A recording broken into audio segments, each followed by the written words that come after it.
Hi, this is Majinoni. Here's my review for Time Masters Vanishing Point. This is a 6-issue miniseries written by Dan Jurgens. The positive thing I can say about this miniseries is it's written by Dan Jurgens, and it's not a jumbled mess that Grant Morrison has created with Final Crisis. So at least it's starting off on a good foot. Now, there's going to be some spoilers, so if you haven't read your books, then feel free to come back later. Now, obviously, this is the search for Batman, and this series is absolutely vital, of course, if you want to figure out what's going on with these guys and them trying to find Bruce Wayne. Because if you remember in the the Bruce Wayne Returns miniseries, they pop in every now and then. Well, now you know what they're doing. Well, it starts off with Rip Hunter and Booster Gold when Rip's a kid, and then they go dinosaur hunting, and then basically all this is done to establish you don't want to tamper with time, meaning it's okay to go back into time, but whatever you do, don't do anything to affect time, meaning don't kill anything, if somebody's about to die, let them die. If it's don't cut down trees, don't hunt fish, don't do anything disrupt the natural order of things. And basically Rip's here with the superheroes, and they're out on the lookout for something. Right here, this is where they're at where Bruce Wayne was with the pirate series, and they can see the pirates about to die, and then Superman's having an issue because it's like, how come we just can't give them a little bit of food and water? And Rip's like, you can't do that because these people are scheduled to die. You can't do anything because if one of these people lives, then it's going to upset the balance of things. So from here, we have a supernova, and he's going to the end of time, and he's discovered that the vanishing point's been destroyed, which is obviously a bad thing. So we get more of the vanishing point destruction, and we go back to Superman and Green Lantern and fighting over the ethics of letting these people get killed.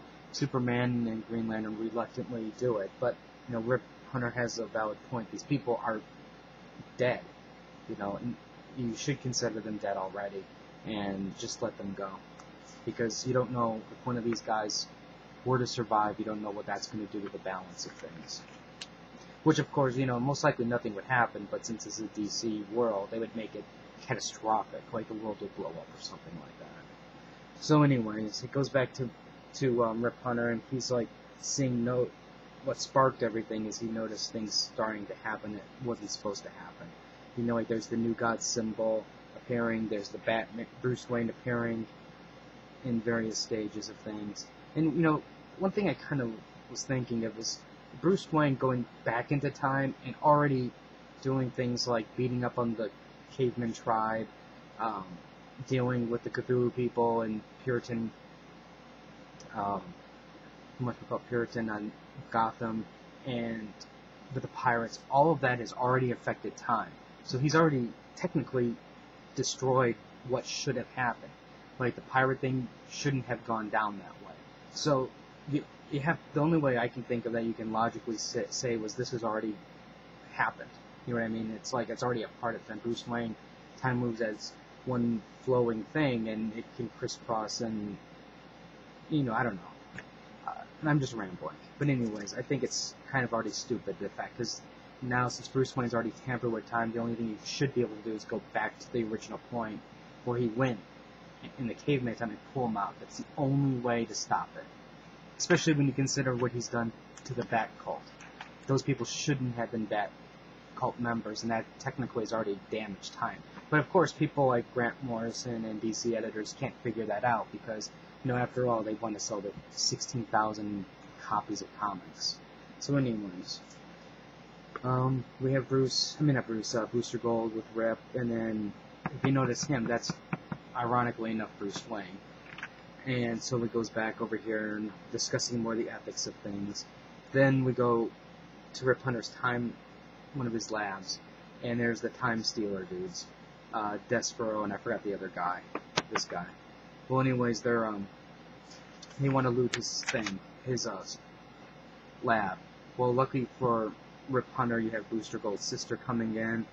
She basically stops him, but then they're prepared for her, and then they drop a bomb on her. But luckily Supernova comes and stops them. He mentioned something that the Vanishing Point's gone, is destroyed, and then these guys realize, hey, we can't do what we want to do because there's already something is wrong they didn't know. Now he tipped them off as to what's going on.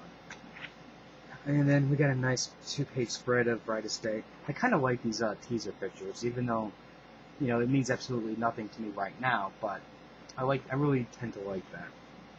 But anyways, they get ready to basically go to the next time jump, and what happens is there's a problem, and then they don't quite go to where they're supposed to go, and then Rip Hunter goes to Claw, the unconquerable timeline, which leads me to believe that Claw's copyright is probably due soon, so they have to put him in a comic book. That's my guess. But anyways, even though I know I kind of ripped on this a little bit, I know this is going to sound kind of strange, and despite all the flaws in the story and the plot holes I can see, I kind of didn't mind this issue that much. It's probably because it was just written without trying to be intelligent. By that I mean they just wrote to tell a story rather than try to make it sound grander than what it really is. And I think that's one reason why I kind of enjoyed it a little bit. Now, I'm not saying I would recommend buying this. I mean, if you're not following the Bruce Wayne nonsense, don't buy it. This comic will mean absolutely nothing to you. Save your $4 for something else. But if you're already reading Bruce Wayne, you might as well pick this up. You'll find this is a lighter read. It's less there's less baggage, I think, that comes with this. It's it's almost like a fresh start in a way, and it's just because, like I said, you have a new perspective because you have a new writer. And Dan did, I think, for the mess that Grant put us in, I think Dan did a decent job with this. If you have any questions or comments, feel free to leave it on the side. Who do you think, though, is missing on this team? Personally, I know I've said this before, but I would have brought the Flash. Flash, he travels through time as it is, and I think if you're looking for Bruce Wayne, the fact that he can disappear in a second, you need to have somebody who can actually get him. And I think without the Flash, I think they really dropped the ball on this team, that is. Subscribe to the channel, and I'll have more reviews out.